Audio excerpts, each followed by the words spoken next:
Richard Hara back for a review of the slasher film Scalps. This is directed by Fred Olen Ray, and this copy was limited to 2,000 prints, but I actually just recently picked this up.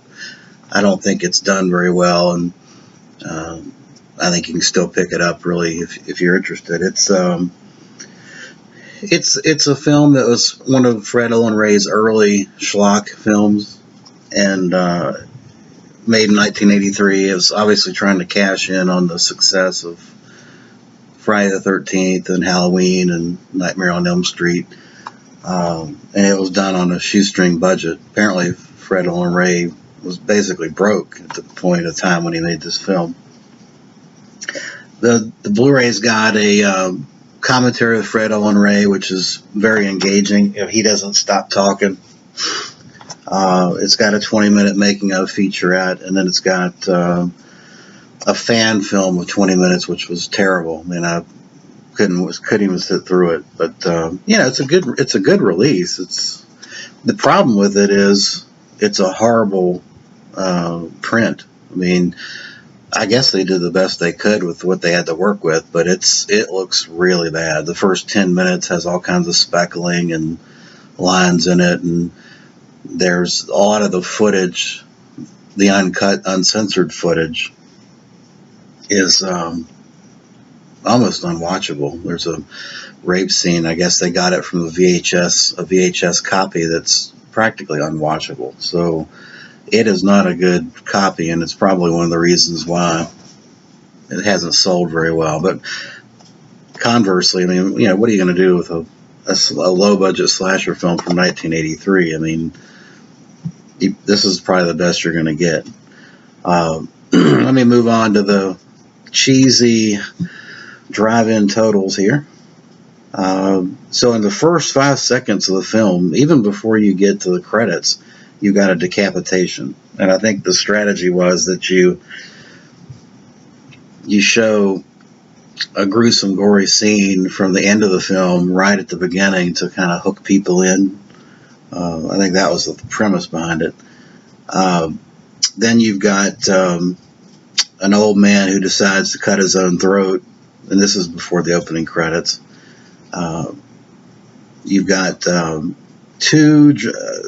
I gave it 2 points for a dream sequence flashback scalping, which was a beheading and a scalping. That's pretty good. I got 1 point for Randy's girlfriend, Jack slapping him. I mean, she really hauled off and whopped him good. 1 point for a boob shot. 1 point for Randy doing his best Scanners impression. Randy basically, Randy is one of the college students that's been asked by a college professor to investigate this Indian burial ground. And the Indian burial ground, when they start messing with it, possesses people. And so it possessed Randy, and of course Randy goes around killing people. Randy, when he becomes possessed, kind of gets the bubbling, oozing head, and blood's coming out of his pores like in Scanners. So that was a pretty decent special effect. 2 points for a pretty gruesome throat slashing and scalping. It was pretty impressive. I gave it 2 points. 1 point for a jump scare, tomahawk to the head. 1 point for I took away a point for a scene where the possessed character is turned into like an evil-looking Indian, and he shoots one of the girls in the back 3 times, and she keeps running, and the arrows are just kind of held on by tape or something. It looks stupid, so that lost a point there. I lost a point for a cutaway scalping, and then -1. A kick to the face that completely misses the person. I mean, it's not even close. It was terrible, terrible choreography there. I gave it 1 point for a shotgun squib to the head, and then 2 points for a decapitation head roll. I mean, actually the head doesn't roll; it flies probably 100 yards. So, all in all, I think that it's 9 points. So it's just right under my.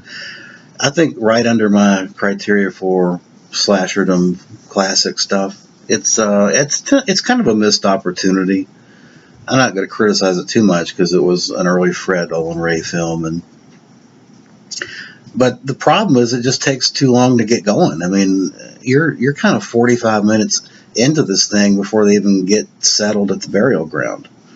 There was just too many stock shots of them driving throughout the California mountains and Los Angeles mountains, wherever they were. I mean, it just got boring watching 20 minutes of them driving up into the mountains. So I think it's a missed opportunity, but it does have its charm. And if you're a slasher completist, you probably need to go ahead and pick this up. Thanks for watching.